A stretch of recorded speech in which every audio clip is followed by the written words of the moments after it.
Parating na po kami sa aming bahay. And I'm so excited. Tingnan niyo po ang loob ng aming sasakyan. Kami malalaman niyo bakit ganyan. Home sweet home. Help me out. Hola amigos, buenos dias! We are back in our paradise. Kararating lang po namin ngayon ni Don Pedro, alas 2 ng hapon. Dumating kami sa Santander Pier ng alas 8 ng umaga. At ang biyahe is 4 hours from Santander Port to here.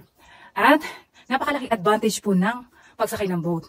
Yes, it's too nice sa pag-uwi, pero hindi ko rin naramdaman kasi alas 9:30 yung alis ng boat. Tulog na tulog po ako kahit ang alon-alon. Ang sarap na tulog ko. Then the following day, tanghali na ako nagising.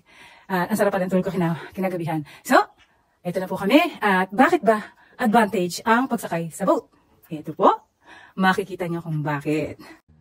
Ito amigos, ang aming mga napamili at ang aming mga dala-dala sa England.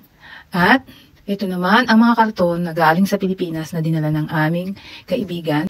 Mga 13 boxes po yan na kailangan kong pagkasyahin sa aming maliit na sasakyan.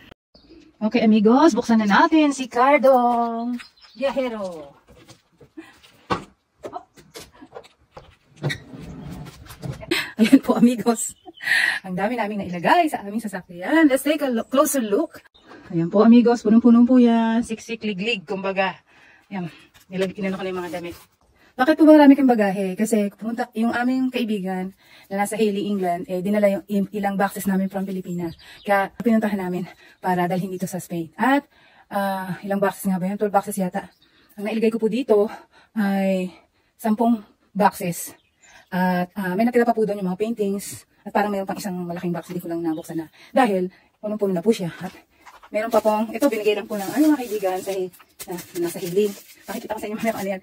Ay talagang sinikap po masiksik lahat para madala ko po itong mga ito kasi gusto ko po sila.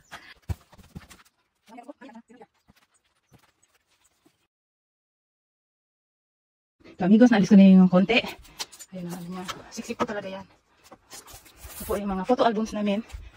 Kasi nung hindi pa uso ang Facebook, yan album po talaga. Ito photo album din to. Amigos, hindi ko pwedeng tanggalin ang box. Kumbaga, buhatin kasi napakabigat dahil mabigat yung mga nasa loob niyan. Kaya ito mga pinggan namin. So, kailangan ko isa-isahin, tanggalin. O, kung hindi po, super bigat talaga. Kaya isa-isa ko pang tinatanggal. Kagaya kanina, nandun si Buda at saka yung pudong napakabigat po ng mga yan.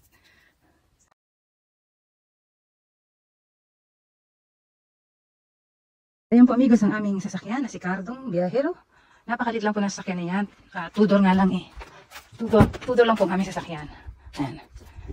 4 lang na katao o 5 katao lang pwede. Pero, so ito po amigos, ang napagkasya ko sa aming maliit na sasakyan, si Cardong Viajero. Ayan. Ayan po yan.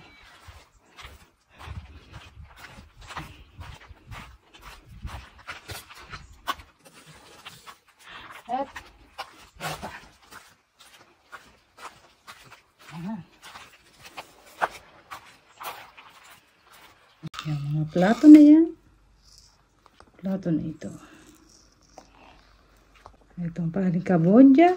Si Budang masayang-masaya. Yeah, amigos, yun ang advantage ng pagsakay sa boat. Marami po tayong mailalagay. Basta lang po walang bawal. Lahat naman po na aming dinala ay para sa aming bahay lang. At ngayon, super busy na naman po ako para kaming bagong lipat na naman. So, hindi ko pa alam kung saan ako mag-uumpisa at paano ko gagawin o pagkakasyahin ang mga ito na hindi magmumukhang tindahan ng aming bahay. Maraming salamat amigos, pasensya na kayo at paunti-unti lang akong mag-engage sa inyo. Pero sisikapin ko po. Thank you for watching! Hasta luego! Mwah!